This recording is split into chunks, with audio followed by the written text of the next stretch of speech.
Shadow लेन बदनाम थी। शहर के बाहरी इलाके में घने जंगल से होकर गुजरने वाली यह संकरी घुमावदार सड़क कई दुर्घटनाओं का स्थल रही है। स्थानीय लोग भयानक घटनाओं के बारे में फुसफुसाते थे और दावा करते थे कि यह भूतियां हैं। भूतों में विश्वास न करने वाले व्यक्ति के रूप में मैंने इन कहानियों को अंधविश्वास के रूप में खारिज कर दिया।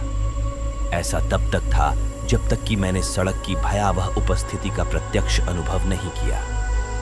यह देर से शरद ऋतु की शाम थी जब मैंने शैडो लेन से एक शॉर्टकट लेने का फैसला किया। मैंने अभी अभी एक नई कार खरीदी थी, एक शानदार काली सेडान, और इसे लंबी ड्राइव पर परखने के लिए उत्सुक था। मेरे सबसे अच्छे दोस्त अमित ने मुझे उस रास्ते पर जाने के बारे में चेतावनी दी थी, लेकिन मैंने उसकी चिंताओं को नजरअंदाज कर दिया। भूत और आत्माएं? चलो अमित, ये तो बच्चों को डराने के लिए कहानियां हैं, मैंने हंसते हुए कहा था। उसने मुझे गंभीरता से देखा था। बस सावधान रहना, ठीक है? लोग कहते हैं कि सड़क का अपना दिमाग होता है। जैसे ही मैं शैडो लेन में दाखिल हुआ, मेरे ऊपर एक बेचैनी सी छा गई। सड़क के दोनों ओर के पेड़ करीब आ गए, उनकी शाखाएं कंकाल के हाथों की तरह बाहर की ओर फैली हुई थीं। कार की हेडलाइट्स अंधेरे को चीरती हुई सड़क पर नाचती हुई डरावनी परछाइयां बना रही थीं। लगभग आधी दूरी पर कार का रेडियो छटकने लगा और स्थिर हो गया। मैंने कंट्रोल के साथ छेड़छाड़ की, लेकिन उसने कोई भी स्टेशन पकड़ने से इनकार कर दिया।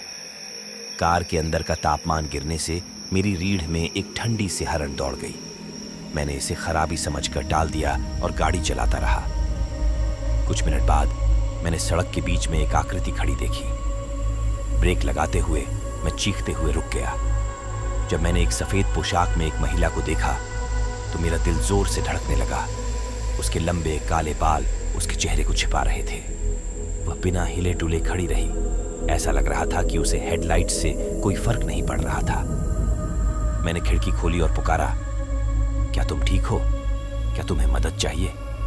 उसने कोई जवाब नहीं दिया।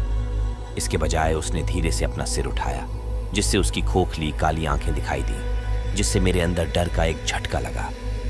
मैंने जल्दी से खिड़की खोली और एक्सीलेटर दबाया। उसके चारों ओर घूम गया। जैसे ही मैं तेजी से भागा, मैंने रियर व्यू मिरर में देखा तो सड़क एक बार फिर खाली दिखी। अगले दिन मैंने अमित को अपने साथ हुई घटना के बारे में बताया। उसने ध्यान से सुना। उसका चेहरा पीला पड़ गया। वह महिला है, उसने धीरे से कहा। लोग कहते हैं कि वह सालों पहले शैडो लेन पर एक कार दुर्घटना में मर गई थी। उसकी आत्मा सड़क पर भटकती है, बेखबर ड्राइवरों से बदला लेने के लिए। मैंने इसे हंसी में उड़ा दिया, लेकिन अंदर ही अंदर मैं उस डर को दूर नहीं कर पा रहा था जिसने मुझे जकड़ लिया था। अगले कुछ दिनों में अजीबोगरीब चीजें होने लगी।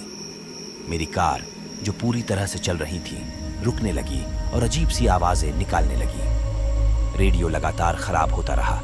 हर बार जब मैं शैडो लेन के पास जाता तो स्थिर हो जाता। एक रात मैंने अपने डर का सामना करने का फैसला किया। मैं शैडो लेन वापस चला गया। खुद को यह साबित करने के लिए दृढ़ संकल्पित था कि यह सिर्फ मेरी कल्पना थी। जैसे ही मैं सड़क पर आया, हवा भारी हो गई और तापमान गिर गया। रेडियो एक विकृत आवाज के साथ चालू हो गया, जिसने मेरी रीढ़ को सिहरन पैदा कर दी। तुम्हें वापस नहीं आना चाहिए था, आवाज कार में गूंजी और मुझे पीछे की सीट पर किसी की मौजूदगी का एहसास हुआ। रियर व्यू मिरर में नजर डालने पर मैंने उसे फिर से देखा। सफेद कपड़ों वाली महिला।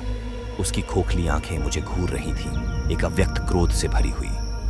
जब मैंने स्टीयरिंग व्हील को पकड़ा तो मेरे हाथ कांप रहे थे। नियंत्रण बनाए रखने की कोशिश कर रहा था। अचानक कार सड़क से उतर गई और मैं नियंत्रण पाने के लिए संघर्ष कर रहा था। पीछे की सीट पर बैठी महिला आगे की ओर झुकी। उसकी ठंडी सांस मेरी गर्दन पर थी। जैसे ही कार एक बड़े पेड़ की ओर बढ़ी, मेरे अंदर घबराहट फैल गई। मैंने समय रहते कार को मोड़ लिया। कार के टायरों की चीखें निकल रही थीं। कार रुक गई। मैं बाहर कूद गया, सांस लेने के लिए हाँफते हुए, और चारों ओर देखा। सड़क खाली थी, लेकिन मैं अभी भी उसकी उपस्थिति महसूस कर सकता था। जवाब पाने के लिए बेताब मैंने अंधेरे में चिल्लाया, तुम मुझसे क्या चाहते हो? इसके बाद एक ठंडी खामोशी छा गई, जो केवल पत्तों की सरसराहट से टूटी। फिर हवा में एक फुसफुसाहट सुनाई दी, न्याय। मैं अपनी कार में वापस आया। मेरा दिमाग तेजी से चल रहा था। जैसे ही मैं ड्राइवर की सीट पर बैठा, मैंने यात्री सीट पर एक पुरानी अखबार की कतरन देखी। ये पहले वहां नहीं थी। शीर्षक था, शैडो लेन पर हिट एंड रन दुर्घटना में स्थानीय महिला की मौत। लेख में अंजलि नाम की एक युवती की दुखद मौत का विवरण था, जिसे एक तेज रफ्तार कार ने टक्कर मार दी थी। ड्राइवर को कभी पकड़ा नहीं गया था और कहा जाता है कि उसकी आत्मा सड़क पर भटकती है, अपनी असामयिक मौत के लिए न्याय की मांग करती है। उस दिन से मैं अपराध बोध और डर की भावना को दूर नहीं कर सका जो मेरे दिल में जड़ जमा चुकी थी। मैंने शैडो लेन से परहेज किया, लेकिन उस रात की यादें मुझे सताती रहीं। मुझे पता था कि शांति पाने का एकमात्र तरीका अंजलि को न्याय दिलाने में मदद करना था। मैंने दुर्घटना की जांच में महीनों बिताए, आखिरकार सबूतों को उजागर किया, जिससे जिम्मेदार व्यक्ति की गिरफ्तारी हुई। जैसे जैसे सच्चाई सामने आई, मेरे आसपास की अजीबोगरीब घटनाएं बंद हो गईं। सड़क एक आम सड़क की तरह हो गई और अंजलि की आत्मा को आखिरकार शांति मिल गई। शैडो लेन अब भी खौफनाक कहानियों और भूतिया फुसफुसाहटों का स्थान है, लेकिन मेरे लिए यह न्याय की कीमत और शांति पाने के लिए किसी को कितनी दूर तक जाना पड़ता है, इसकी याद दिलाता है।